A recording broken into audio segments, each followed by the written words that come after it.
That's that mommy. That's that mommy with that accordion, mommy.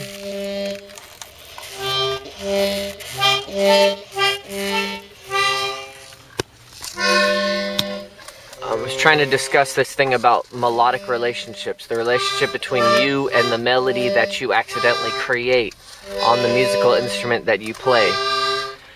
And I was trying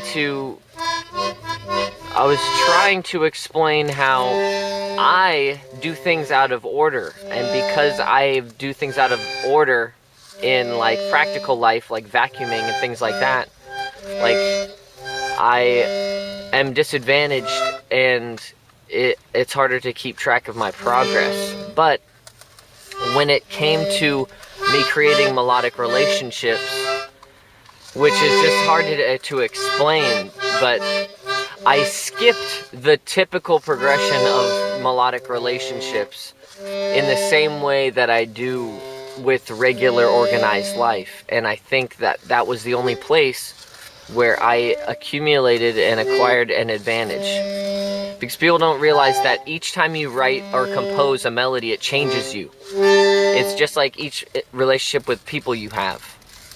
It changes you, and you don't realize that. And what you want to do is what people do, maybe, with instruments. Some people are systematic types where they'll analyze every relationship, melodic relationship. It's hard to explain, but they want to have all of the relationships, and they want to have them in order. And what they don't realize is it changes them. They want to write a song of every style of music. They want to write a song of every type. But they don't realize that by the time they get to number 833, that they're a different person and they don't have the patience and the mental willpower to finish that song. And I figuratively skipped, if you're searching on Google, I skipped Google images from page 2 to page 9, and there's actually more people that do that, but less people that just skip the melodic relationship line.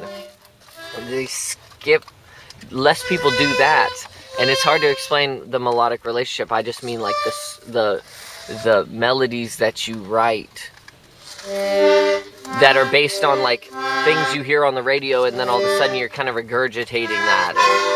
And things that you've always loved as a kid, nursery rhymes, and you're regurgitating a little bit of the front end of a nursery rhyme and the back end of a song you heard on the radio an hour ago.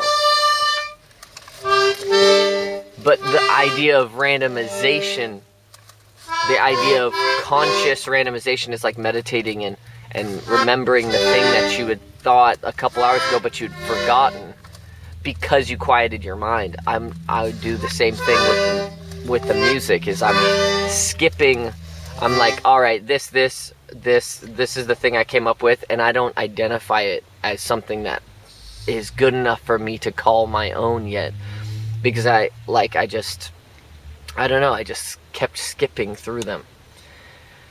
And that's the thing, is people don't want to do that. They're like, let's write every song that comes to our mind, but you don't realize that it's going to change you if you commit to those songs and you try to finish them.